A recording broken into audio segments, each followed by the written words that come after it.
Welcome to Healing Through Hair Loss, the podcast where we talk about the roller coaster ride of hair loss and our healing journey.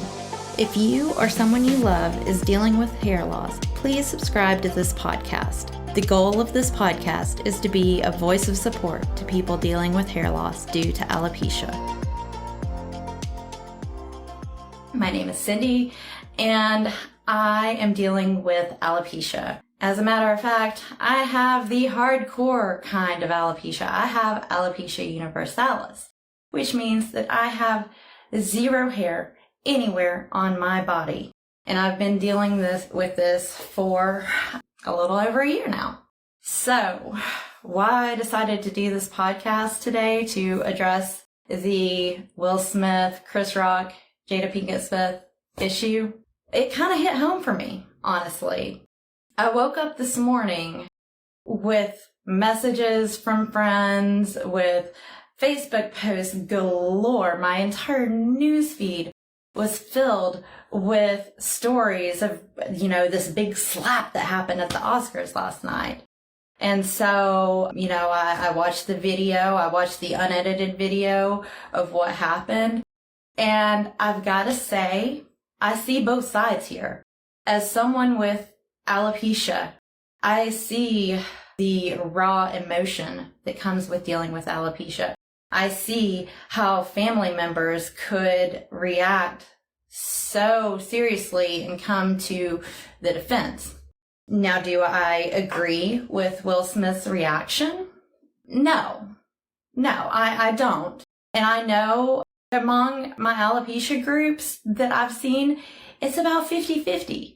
Some of them are like, heck yeah, go Will Smith, way to defend Jada. And then some of them are like, violence is not the answer. He should not have done that. Now, I fall somewhere in the middle.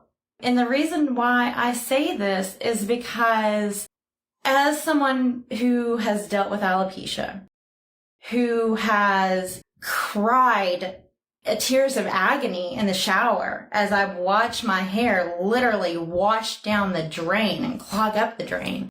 Dealing with alopecia is so scary, and it's not something that should be joked about and taken lightly. Now, with that being said, I don't necessarily think that Chris Rock knew that Jada Pinkett Smith had alopecia.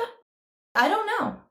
I haven't really read up on it and followed up to see how Chris Rock has reacted this morning. I do know that he opted not to file charges against Will Smith, but I do know that Will Smith was coming from a place of harsh defense and love for his wife. And some people may not agree with that. Some people may have, think he was being overly dramatic. But let me put it to you this way. So I have an 11-year-old son who is in the 6th grade, and I have a 16-year-old daughter who is a sophomore in high school. I'm very, very deliberate about always making sure that I wear a wig when I go to any sort of middle school function, whenever I go to baseball games where these kids don't know me.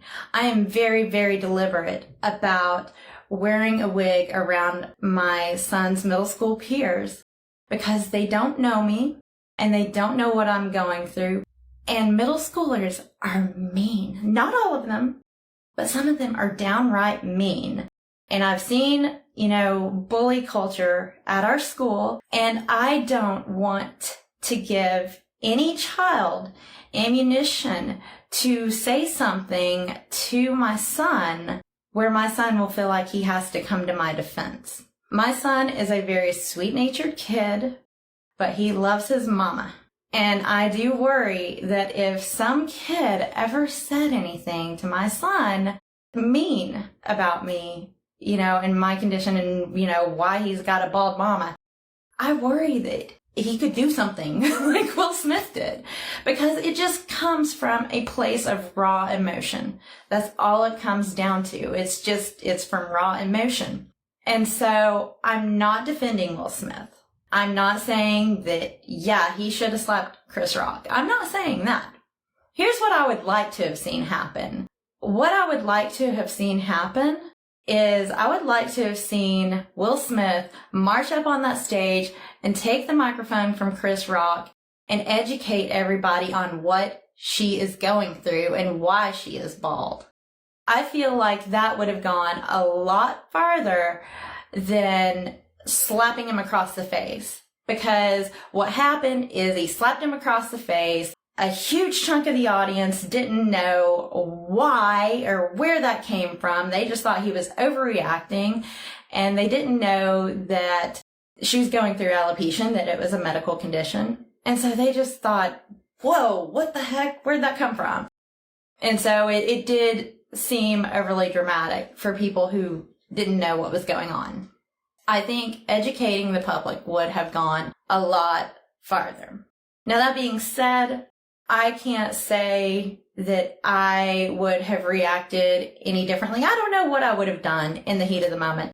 You know how things are when you're in the heat of the moment and, words are said, actions are made, and you go back and you think on that a couple hours later and you think, oh man, I should have said this, or I should have done this instead. I feel like that's sort of what happened in this particular scenario. So that's my take on this. I have seen a lot of my friends post comments saying that they firmly disagree with Will Smith's reaction. And I'm partially with them. I never agree with violent actions. I don't. But I am also sympathetic to his reaction and, why the big slap happened. Because having alopecia is hard. And I'm sure having a loved one, seeing them go through alopecia is hard. My kids, have watched me go through it, and they've seen me come out the other side as, sort of a happier person. But even though I'm happy right now, I've got a smile on my face, I've got a wig on, I'm good to go. They also see me still have my sad moments from time to time, and that takes a toll. It does. And I really believe that that's what happened with Will Smith. Another thing that I need to point out with this particular scenario, emotions might have been pretty high with the Smith family because just 2 weeks ago, a 12-year-old girl named Rio took her own life because she had alopecia and she was being bullied in school. And so my thought is that if the Smith family knew about what happened with this little girl, Rio, that their emotions may have been high about this and may have been very much on the, we shouldn't be, bullying, we shouldn't be joking around about alopecia because it's a very tough condition. There's no cure for it. It's just one of those things that you have to power through, and some people aren't able to power through because they're being made fun of. And that's a harsh reality of what is going on right now. So that could have had a part to play in it. I'm kind of speculating there, but that's just kind of my thought on it. So I'm going to end this recording with this. Just be kind to each other. Be mindful of your words and actions with each other.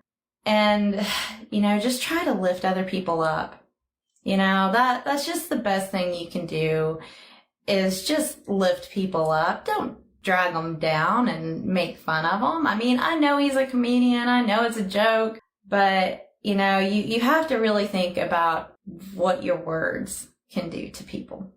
So I'll leave you all with that. I so appreciate all of my friends and family support. It really means the world to me, really, truly. So you all have a good one. Bye. Thanks for listening to the Healing Through Hair Loss podcast. Be sure to visit healingthroughhairlosspodcast.com to join the conversation, access the show notes, and sign up for our newsletter to get access to fantastic bonus content.